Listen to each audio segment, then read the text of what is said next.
ចឹងមេរៀនទី52យើងនឹងនិយាយអំពីការ remove ឬក៏លុប delete customer អញ្ចឹងយើងចូលទៅកាន់ customer list ហើយបន្ទាប់មកយើងមើលថាឈ្មោះ customer នៅមួយណាដែលយើងចង់លុបអញ្ចឹងដើម្បីលុប customer យើងត្រូវចុចទៅលើ customer នឹងមកបន្ទាប់មកយើងចុច delete នេះឬក៏យើងចុចនៅ drop down នេះហើយចុចយក delete customer អញ្ចឹងបើយើងចុច OK វានឹងទៅវានឹងលុប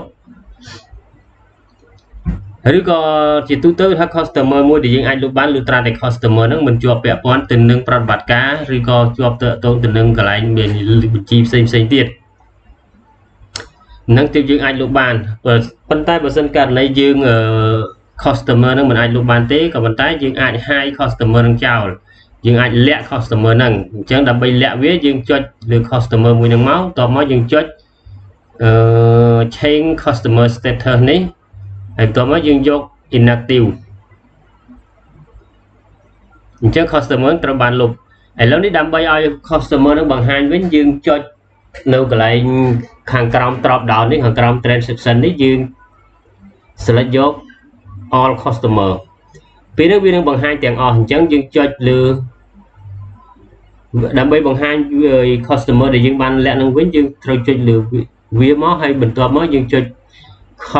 change customer status ដដែលហ្នឹងហើយយើងយក active ពេលនេះវានឹងមកវិញអញ្ចឹងកន្លែងនេះមានន័យថាបង្ហាញគ្រប់ customer ទាំងអស់ទាំង active ទាំង inactive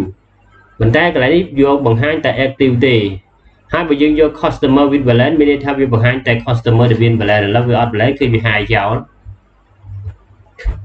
អញ្ចឹង refresh វាមកវិញ